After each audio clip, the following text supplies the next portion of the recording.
I want you to picture a space so vast that you just lose your sense of perspective. You're standing in a courtyard in Lahore, Pakistan. The ground beneath you isn't just pavement, it's history. You look up and you are surrounded by these walls of red sandstone that seem to just burn in the sun. 3 white marble domes sort of float above you, and minarets stretch nearly 200 feet into the sky. It feels like the ultimate sanctuary, a place designed for, silence and prayer. Exactly. But if you stripped away the modern tourists and the quiet reverence, and you could actually listen to the memory of those stones, you wouldn't hear prayers. Not at all. You'd hear the screaming of cavalry horses. Yeah, you'd hear the grinding of gunpowder kegs being dragged through tunnels. You'd hear sniper fire cracking from the top of the minarets. It's such a jarring contrast. We are talking about the Badshahi Mosque, the Royal Mosque. It's the second largest mosque in Pakistan.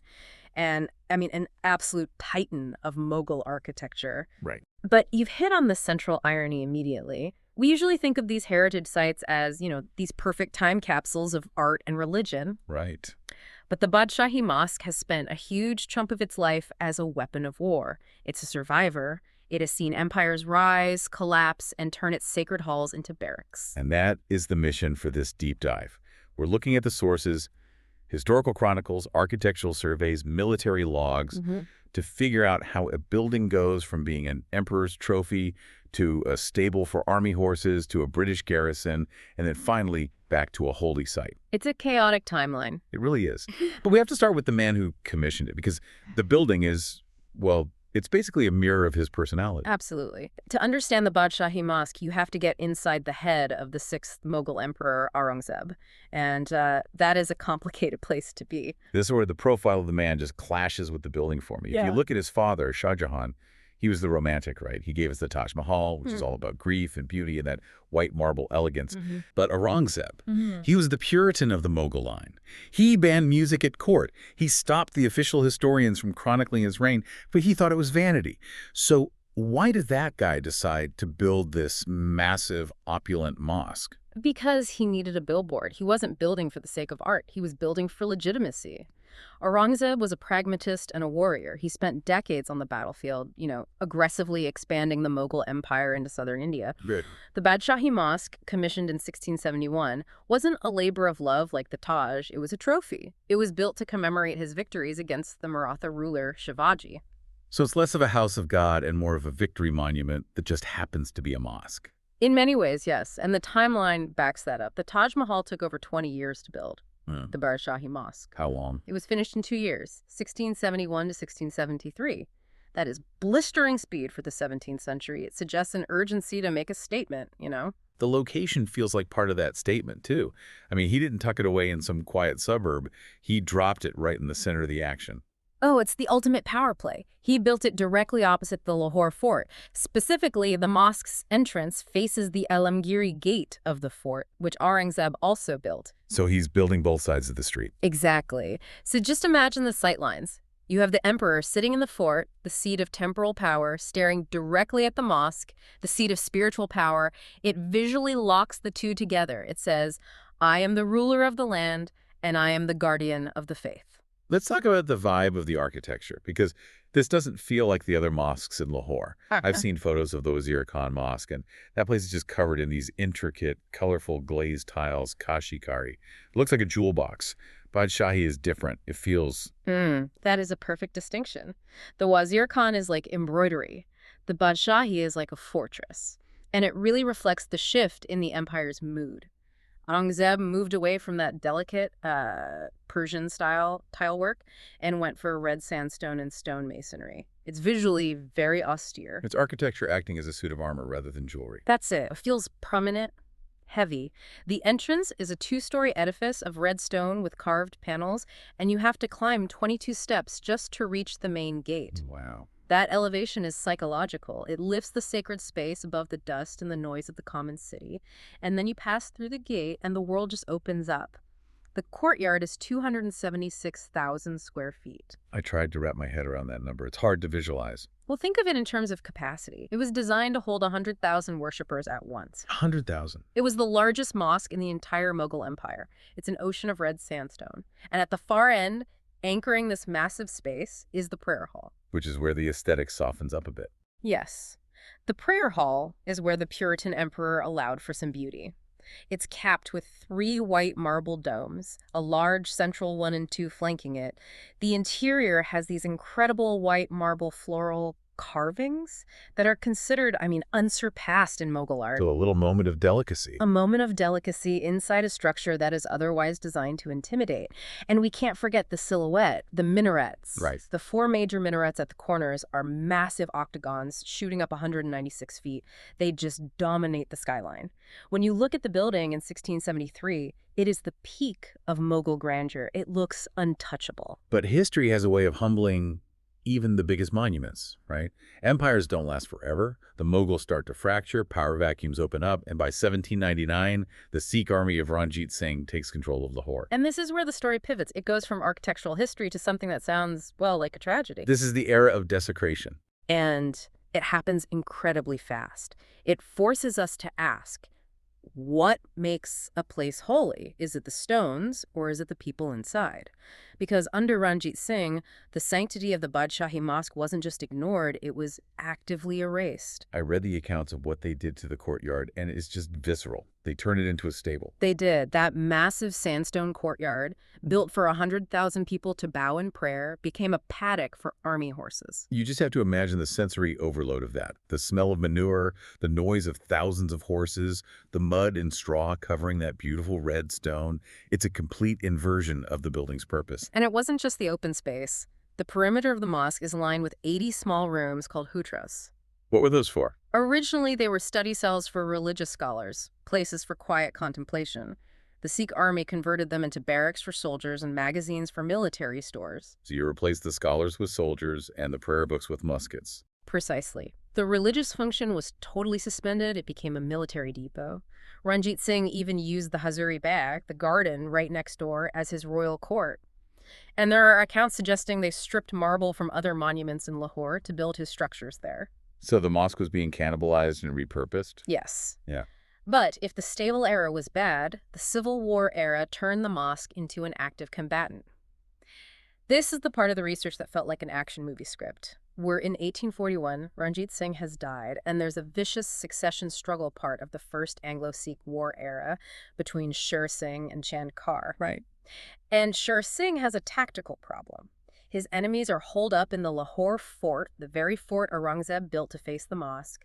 Sher Singh needs a high vantage point to fire down into the fort. And he looks up at those 196-foot minarets and thinks, sniper nest. Exactly. The minarets were the perfect height. Sher Singh's forces mounted zamburas. Zamburas. What are those? They're light swivel guns, like small cannons you can aim easily. They put them on the tops of the minarets of the Badshahi Mosque. That image is wild.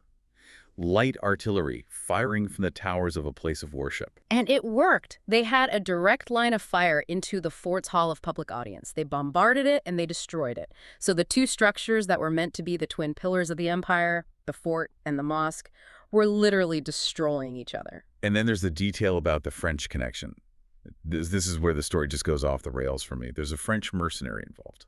Henri de la Roche. It sounds absurd, but European mercenaries were pretty common in Indian armies at the time. He was a cavalry officer employed by Sher Singh. Okay. And he realized that the mosque wasn't just a gun platform, it was a bunker. There was a tunnel connecting the mosque to the fort, probably built for the emperor's private access. LaRouche used that tunnel to store and transport gunpowder. So you have a French mercenary running kegs of powder through the subterranean channels of a Mughal mosque while swivel guns are firing from the roof. The House of God had literally become a powder keg. It was thoroughly militarized. By the time the British arrived in 1849 to seize Lahore, the Badshahi Mosque wasn't really a mosque anymore. It was a battle-hardened fortress. And you have to imagine the state of the British officers arriving in 1849. They walk into this masterpiece, and they don't see a cathedral or a cultural heritage site. They see a pre-made base. No, absolutely. It has high walls, firing positions, stables. It was practically turnkey for an occupying army. And that is exactly how they treated it. You know, colonial pragmatism took over. Why build new barracks when you have this massive complex ready to go? The British just continued using the mosque and the fort as a military garrison. They kept the soldiers in the walls. But then comes 1857, the Indian Rebellion. This is a massive trauma for the British Raj, and it changes how they look at these buildings. They stop seeing them as assets and start seeing them as threats. Paranoia set in. The British realized that if the locals rebelled again, the Badshahi Mosque, with its high walls and strategic location, could be used as a fortress against them. They needed to neutralize it. So they engaged in some strategic remodeling. That's a polite way to put it. They looked at those 80 cells in the walls, the former study rooms that had become barracks, and they demolished them. They knocked down the inner walls to create open arcades, or dalans, Why do that? to ruin the defensibility. If the perimeter is open, you can't hide troops there, you can't store gunpowder securely. They effectively stripped the mosque of its armor so it couldn't be used against them. It's just tragic. For almost a century, from the Sikh takeover in 1799 until the mid-1800s, this place was just physically beaten down. But you can't occupy a holy site forever without consequences. The people of Lahore were watching this. And the resentment was simmering. I mean, imagine being a Muslim in Lahore, walking past your grandest religious site every day and seeing British soldiers drilling in the courtyard or horses tied up where you should be praying. It was a constant reminder of subjugation. It was. And by 1852, the British began to sense that the mosque was becoming a political liability. So they make a concession. They set up the Badshahi Mosque Authority. This was a pivotal moment. There was a key figure here, Khan Bahadur Nawab Barkat Ali Khan. He negotiated with the British, arguing that restoring the mosque was essential for keeping the peace. Eventually, the viceroy, John Lawrence, officially handed the building back to the Muslim community. But handing it back doesn't mean the history is erased. I mean, the mosque had been politicized.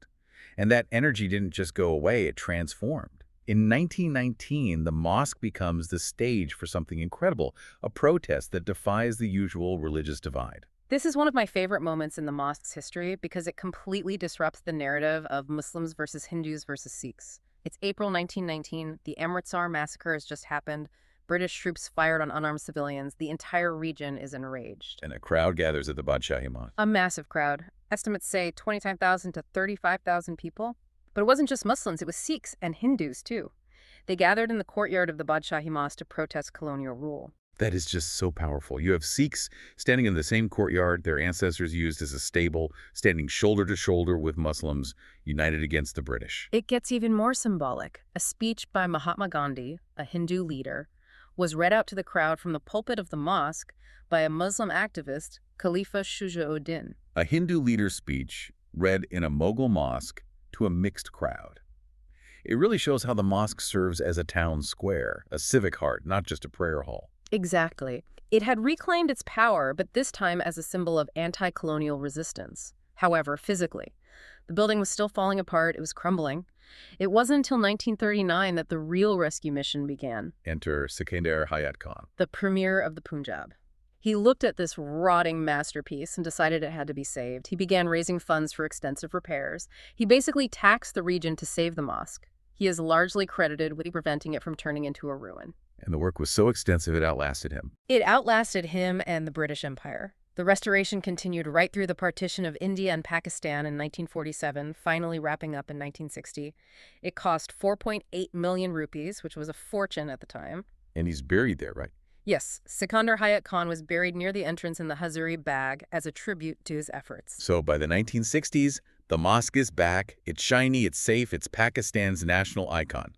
And in 1974, it gets its moment on the global stage with the Second Islamic Summit. This was a massive diplomatic flex. You had 39 heads of Muslim states gathering in Lahore on Friday, February 22, 1974. They all went to the Badshahi Mosque for prayers. The guest list was a who's who of Cold War geopolitics. Truly. Zulfikar Ali Bhutto, King Faisal of Saudi Arabia, Muammar Gaddafi from Libya, Yasser Arafat, all of them standing in that marble prayer hall. It solidified the Badshahi Mosque not just as a Pakistani site, but as a central node in the global Islamic world. There's one final detail about the restoration that I absolutely love. It happened much later, in 2008. They needed to replace the red sandstone tiles in the courtyard because, after centuries of horses and soldiers and tourists, they were worn down. This is a beautiful story of craftsmanship over politics. To ensure authenticity, the restorers didn't just want any red stone, they wanted the original stone, the DNA of the building. But the original quarry isn't in Pakistan. No, it's near Jaipur in Rajasthan, India. Despite the tense borders and the political hostility between India and Pakistan, they imported the red sandstone from the original Mughal source in India. That's amazing. The stone doesn't care about the border. To save the building, they had to reach back across the partition. It just shows that heritage can sometimes transcend modern political lines. They wanted the building to be true to itself. So where does it stand today? Well, it is on the tentative list for UNESCO World Heritage status. It has reclaimed its dignity. It's surrounded by cultural heavyweights. The tomb of Muhammad Iqbal, the national poet and philosopher, is right next to the entrance. It is finally at peace. It's incredible to zoom out and look at the whole arc. We started with Aurangzeb building a trophy for war, then becomes a stable, then a sniper tower, then a British barracks, then a revolutionary protest site. And finally, it circles all the way back to being a place of worship. It really represents the resilience of architecture. Stone is stubborn, political regimes change, borders move, armies march through and make a mess, but the building remains. It waits them out. It makes you look at these old structures differently. We walk through forts and castles and temples, and we admire the carving and the scale. But the Badshahi Mosque teaches us that a building can have a secret life. That is the crucial lesson. So here is something for you to chew on today. The next time you see a historic monument, whether it's the Parthenon or a cathedral or even an old fort in your hometown, ask yourself, what is this building hiding? How many of these beautiful structures spend half their lives as barracks or stables or weapons depots, their true purpose suspended in time while history just marched over them? And what does it take for a place to find its soul again? It's a haunting question. Thanks for diving deep with us. We'll see you next time.